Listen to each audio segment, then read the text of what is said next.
I feel honored to be part of this press briefing about a very prestigious College on Wheels event, which is also named as J&K Gyanuday Express.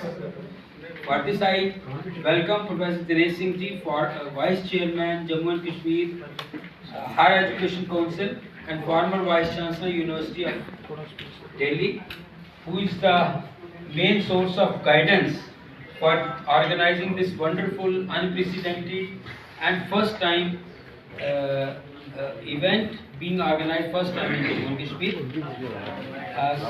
Sir, I thank you for accepting our request. Now I request Honorable Vice Chancellor Professor Umesh Rai kindly brief the media fraternity, please.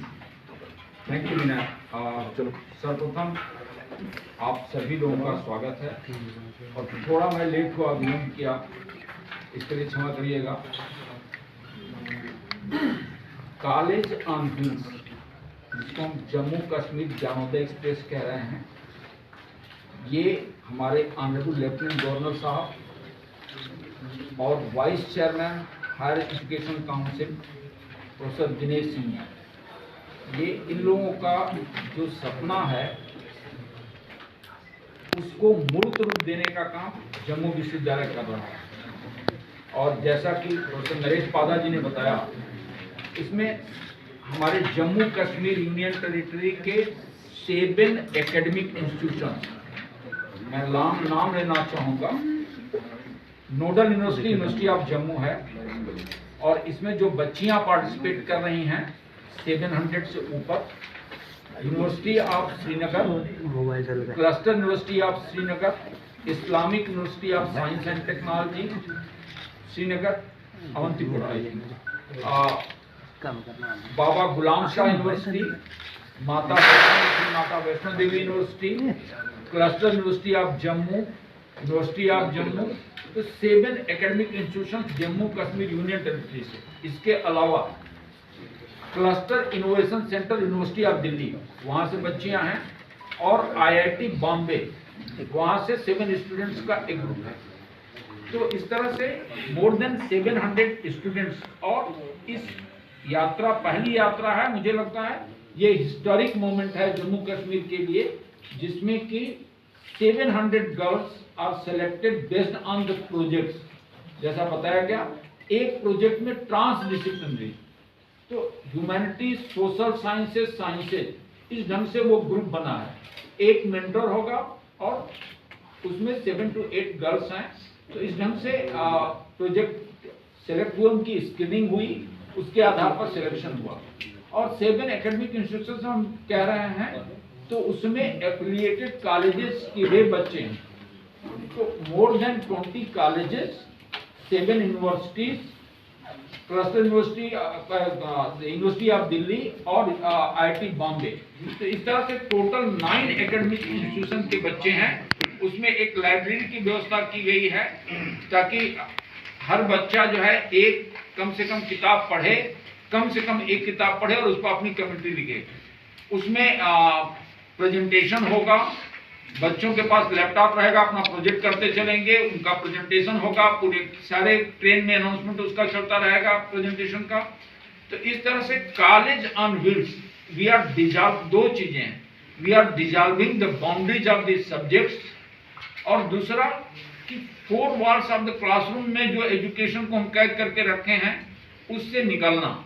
तीसरी चीज, यह train यात्रा नहीं है, यह in fact जीवन यात्रा है, और इसके माध्यम से वो अपने आप को डिस्कवर करेगा। ये एक चीज, सबसे बड़ी चीज है।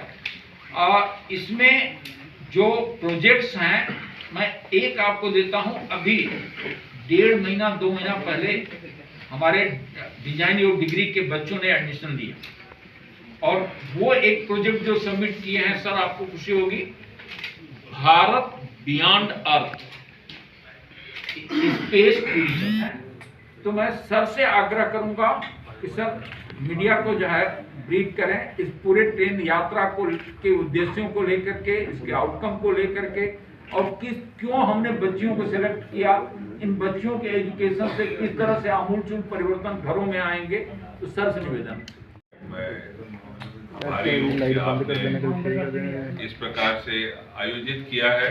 ये जैसा कि उमेश जी ने अभी आपको बताया, शिक्षा का अगर विस्तृत रूप आप देखें, an enlarged definition of what is education, तो वो अंतरात्मा की खोज है। ये मेरी परिभाषा नहीं है, ये गांधी जी और तमाम इतिहास से जुड़े महान हस्तियों ने सबने अपने अपने शब्दों में यही बात कही है।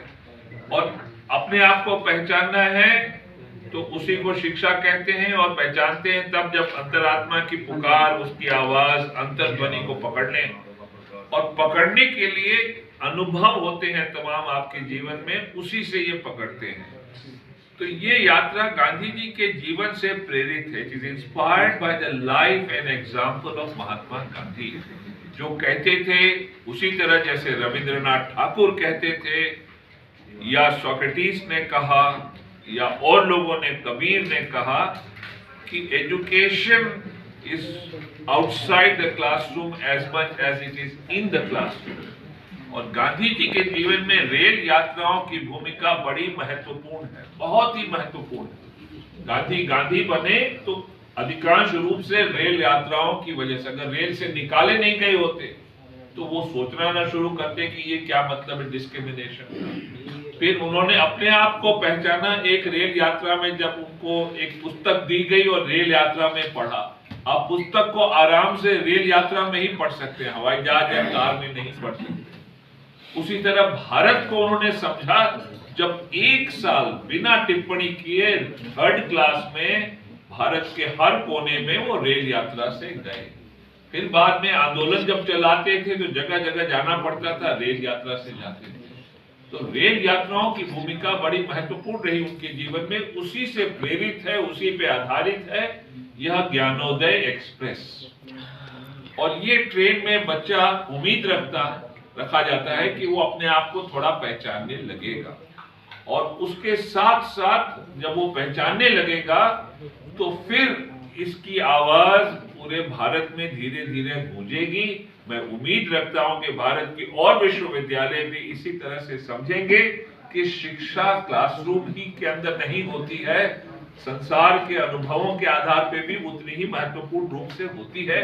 बच्चा अपने को पहचानने लगता है। और इस यात्रा में हम तमाम जो पहलू है वाइस चांसलर साहब ने समझाया, एक शायद पहलू वो भूल गए हों, रेल यात्रा में कुछ चरखे भी रखे जाएंगे काटने वाले, और बच्चों से उनके साथ एक प्रतियोगिता होगी। वो सीखेंगे यात्रा में चरखा चलाना, और देखा जाएगा कि कौन सबसे लंबा धागा काट के दिखाता है। तो प्रतियोगिता में ये भी एक कंपटीशन चलेगा। गांधी जी के आश्रम में जाएंगे, साबरमती में भी, वर्धा में भी। क्या परिकल्पना थी गांधी की, उससे भी प्रेरित होंगे। क्या सोच थी, उसका इतिहास क्या है, वो कैसे उसने भारत की आजादी की लड़ाई में आश्रम की महत्वपूर्ण भूमिका क्या थी, वो दिखाया जाएगा। और यकीन कीजिए इसकी आवाज भारत के अंदर ही नहीं बाहर भी गूंज रही। मेरे पास अमेरिका और इंग्लैंड से तमाम वाइस चांसलर्स के प्रस्ताव आए कि हमारे भी बच्चों को इसमें शामिल कीजिए। तो ईश्वर चाहेगा तो अगली यात्रा में विदेश के भी बच्चे आएंगे। और आखिर में यह जम्मू कश्मीर में ही अच्छी तरह से खूब सुचारू रूप से लागू किया जा रहा है। इसके लिए हम आभारी हैं कि लेफ्टिनेंट गवर्नर साहब ने पूरा सहयोग दिया हर प्रकार से।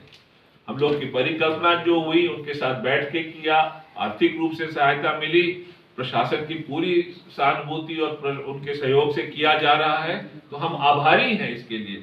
और इस तरह के प्रयोग से ही भारत आगे बढ़ेगा। भारत की नॉलेज इकोनॉमी ऐसे ही तरह से बढ़ेगी। नॉलेज जब इकोनॉमी से जुड़ेगा तो देश प्रगति करेगा। यही है कहना।